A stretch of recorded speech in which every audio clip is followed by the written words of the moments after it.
আসসালামু আলাইকুম। একাদশ এবং দ্বাদশ শ্রেণীর সুপ্রিয় শিক্ষার্থীবৃন্দ, আশা করছি তোমরা সকলে ভালো আছো। এখন শুরু করব তোমাদের বাংলা প্রথম বইয়ের তাহার এই পরে মনে কবিতার কিছু গুরুত্বপূর্ণ এমসিকিউ থেকে। এর পূর্বে আমরা অনেকগুলো পর্বে এমসিকিউ দিয়েছি বিভিন্ন কবিতা, গদ্য এবং উপন্যাসের। আজকে তার ধারাবাহিকতায় তোমাদেরকে দিব তাহার এই পরে মনে কবিতার হে কবি নীরব কেন ফাগুন যে এসেছে ধরায়।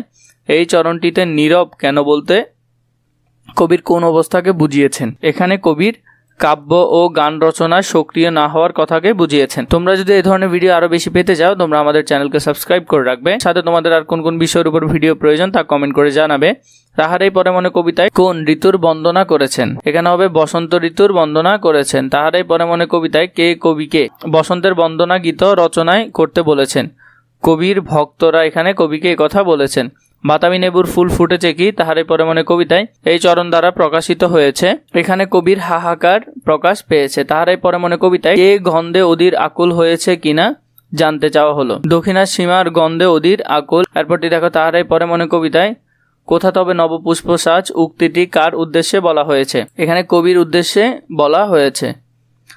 ডেকেছে কি সে আমারে শুনিনি রাখিনি সন্ধান। এখানে সে কে, সে হলো বসন্ত ঋতুর কথা এখানে কবি বলেছেন। বসন্ত বন্দনা তবে কণ্ঠে শুনি এই মোর মিনতি, এই মিনতি করে কবি ভক্তগণ এই মিনতি করে। তাহার এই পরে মনে কবিতায় কবি গান রচনা না করলেও বসন্ত ঋতু এসেছে কেন প্রকৃতির অমোঘ নিয়মে। তাহার এই পরে মনে কবিতায় বসন্ত কাকে স্মরণ করে এসেছে, ফাগুনকে স্মরণ করে বসন্ত এসেছে। ওগো কবি অভিমান করেছ কি তাই, কবির অভিমানের কারণ কি।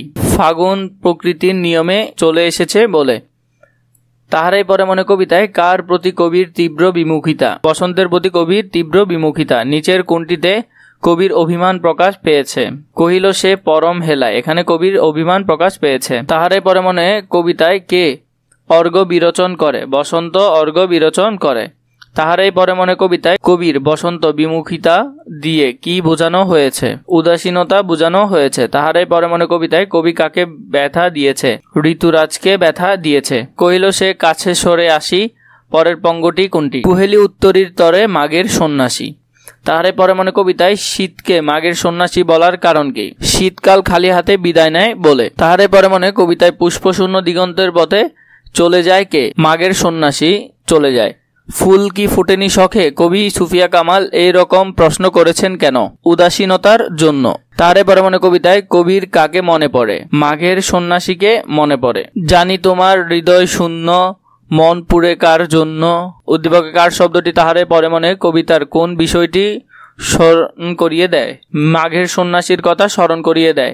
দক্ষিণা দুয়ার গেছে খুলি চরণটি কি বোঝানো হয়েছে। চরণটিতে কবির উদাসীনতা বোঝানো হয়েছে। পুষ্পশূন্য দিগন্তের পথে এর প্রতীকী তাৎপর্য কোনটি। কবির মন জুড়ে থাকা প্রিয়জন হারানোর বেদনা। কুহেলি শব্দের অর্থ কি। কুহেলি শব্দের অর্থ হলো কুয়াশা। তাহার পরে মনে কবিতায় ব্যবহৃত উত্তরী শব্দের অর্থ হলো চাদর। উত্তরী শব্দের অর্থ হলো চাদর। তাহার পরে মনে কবিতায় অর্ঘ্য বিরোচন শব্দটি কি অর্থে ব্যবহার হয়েছে। এটি অঞ্জলি বা উপহার হিসেবে ব্যবহার হয়েছে।